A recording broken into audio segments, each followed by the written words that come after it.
No great chef has ever started off with the knowledge of basic measurements. It's something they've had to learn and study. Has spent hundreds of hours studying information behind closed doors when no one's watching. That great consistent food coming out of the kitchen at your favorite restaurant wouldn't be possible without this information. They spent hundreds of hours researching and going through books and studying with no recognition. The greatest chefs are the ones up until 3 a.m. learning and studying on the weekends, trying to master their craft while everyone else is out partying. On the other days, they're the ones waking up at the crack of dawn, being relentless in their pursuit of knowledge and information, regardless of weather and surrounding elements, while everyone else is still in bed sleeping. They don't have to wait for a New Year's resolution because their drive is so strong. Look at this fundamental as a brick. You're gonna start laying your bricks, and eventually you're gonna have a wall, or you're gonna have a structure, and that structure is gonna get stronger and stronger every single day with every single minute that you spend studying and learning and mastering your craft. So take the time and process this information. Once you learn it, relearn it. Once you've relearned it, master it.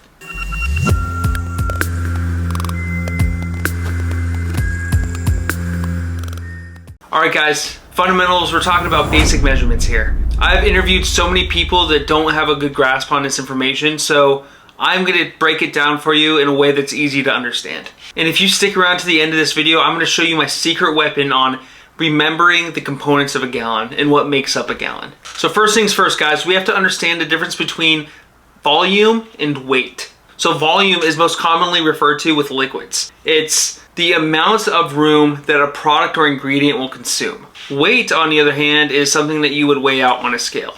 So that's the difference. If you don't know the difference, your recipes are gonna be thrown off completely. So let's look at a pitcher. Let's say that we fill the pitcher up with something like flour. Well, that's volume. However, if you were to dump that flour out onto a scale, that would become weight. So if you take a 1 quart pitcher, it's gonna say 32 ounces on it. If you were to fill that flour up, it would not weigh 32 ounces. It would be 32 fluid ounces. So you would have to take the flour and put it on a scale to figure out its weight. As you can see, not understanding this difference is gonna wildly throw off your recipes. It's also important to keep in mind the utensils that you have on the line. A 2-ounce spoodle has the same volume as a 2-ounce ladle, which has the same volume as any other thing that says 2 fluid ounces. So let's say we're on salad station and there's a 2-ounce spoodle in the tomatoes.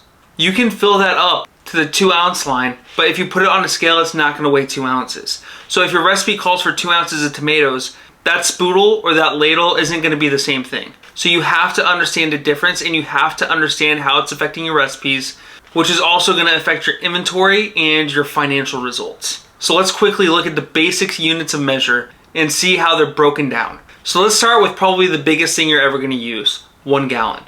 1 gallon is gonna be broken down into 4 quarts. 1 quart is gonna be broken down into 2 pints. 1 pint can be broken down into 2 cups. 1 cup is gonna convert to 8 ounces. 1 ounce can be broken down to 2 tablespoons. 1 tablespoon is gonna be broken down into 3 teaspoons. Now looking at weight, we pretty much only look at pounds and ounces. So 1 pound is gonna break down into 16 ounces. 1 ounce is gonna be 28.3495 grams. So when we break it down like this, we can start to see some cross comparisons. An 8-ounce ladle is gonna be the same volume as 1 cup. That 1 cup is gonna be the same volume as 16 tablespoons. Once you learn and study this information, you're gonna be able to process it in your head quickly. And when you can process it in your head quickly, you can faster and more easily execute your recipes.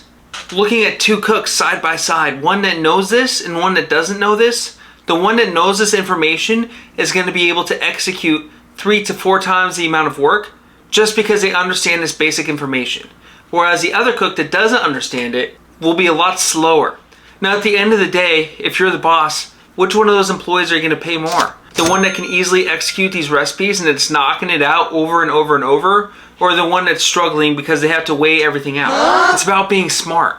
Once you can process this in your head, if you're the cook that knows what's going on, you might get something that says they want 8 cups. Well, you know what? That's 2 quarts. So what I can do is I can take a gallon pitcher and I can fill it halfway and I can pour it in one shot instead of measuring it out 8 times. That's a lot quicker, right? It's about being smart. You might have a recipe that calls for 4 cups of heavy cream. Someone that knows basic measurements and conversions will go to their walk-in and recognize that the cream comes in 1 quart. And since the recipe is calling for 4 cups, they know that all they need is 1 container and they can just pour it in instead of measuring it out 4 times and finding out that way.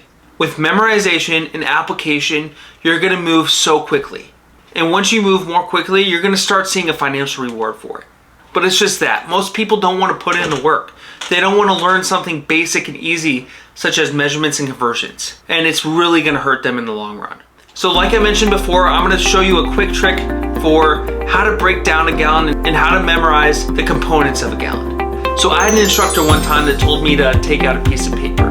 He told me that that piece of paper represented 1 gallon. He said draw a cross down the middle to break it up into 4 components. He said each component represents 1 quart.